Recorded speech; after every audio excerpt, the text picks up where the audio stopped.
Hello everybody. तो कैसे हैं आप लोग। आज जो आपके सामने में प्रॉब्लम है, और ये प्रॉब्लम नहीं समझिए, ये इतना ज्यादा हिट कॉन्सेप्ट है कि बहुत ही मतलब जनरली सारे लोगों को लगभग ये पता होता है, लेकिन जब एग्जाम के अंदर में आता है तो शायद ये बहुत बार क्लिक नहीं करता है। ये प्रॉब्लम है एडियाबेटिक स्लोप और आइसोथर्मल स्लोप से रिलेटेड, कि अगर आपके पास कभी भी कोई पॉलीट्रॉपिक प्रोसेस है तो उसके जो स्लोप्स है उसके बेसिस पे आपको प्रॉब्लम यहां पे फॉर्म करके दिया गया है। और इस तरीके के प्रॉब्लम जेईई मेंस में बहुत ही ज्यादा एक्सपेक्टेड है, तो आपको ये कॉन्सेप्ट बिल्कुल भी याद रखना है। देखिए कैसे, कहानी क्या है। आप सभी को पता है कि अगर आपके पास कोई भी, अगर मैंने बोला कि यहां पे हमारे पास PB to the power n equal to constant है या m इक्वल टू कांस्टेंट है, और ये एक पॉलीट्रॉपिक प्रोसेस का इक्वेशन है। आप मुझे बताइए कि ये जो पॉलीट्रॉपिक प्रोसेस है इसका स्लोप कितना होता होगा। तो अगर इसका स्लोप निकालना है और एक प्रेशर वॉल्यूम का ग्राफ है तो स्लोप कितना होने वाला है आप मुझे बताइए। Slope is going to be dp by dv। क्या सबको समझ में आ रहा है कि नहीं आ रहा है। स्लोप जो होने वाला है dp बाई dv होने वाला है।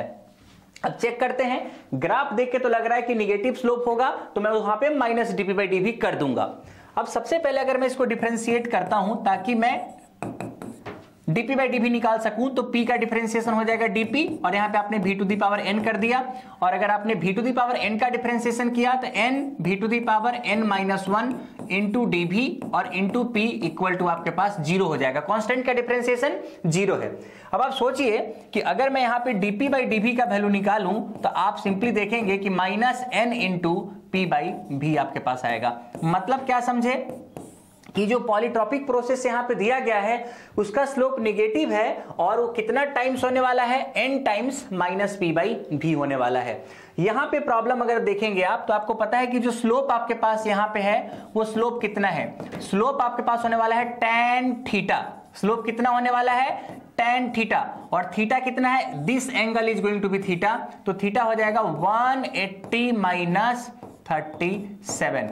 तो this is going to be 10, और 180 माइनस 37 मतलब क्या हो जाएगा आपके पास 100 एंड कितना हो जाएगा 133। एक मिनट चेक कर लीजिए।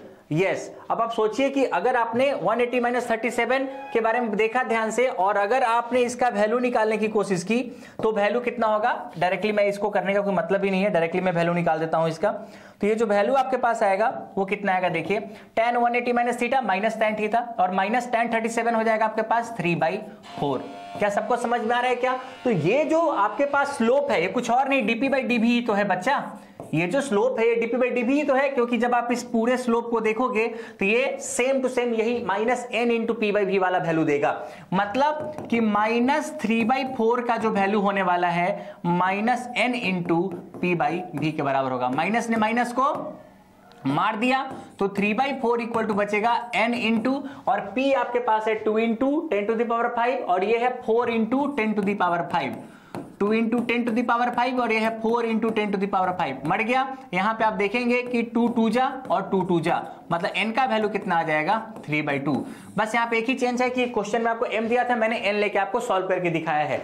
तो ये इस तरीके से आपको याद रखना है कि कभी भी अगर मेरे को एडियाबेटिक स्लोप और आइसोथर्मल स्लोप पीवी डायग्राम पे पूछा जाएगा तो याद रखिएगा कि जो आइसोथर्मल स्लोप होता है आपके पास, वो आइसोथर्मल स्लोप हमेशा होने वाला है माइनस p बाई v, और जो एडियाबेटिक स्लोप आपके पास होने वाला है वो है minus gamma p by v, और किसी भी पॉलीट्रॉपिक प्रोसेस का स्लोप अगर आप निकालोगे तो minus n p by v। इसी कॉन्सेप्ट पे ये पूरा सवाल था। होप आपको ये बातें समझ में आ गई होगी। तो मिलते हैं अगले वीडियो में, तो आपको कुछ इसी तरह की और बातें बताएंगे। तब तक के लिए सतर्क रहें, सुरक्षित रहें।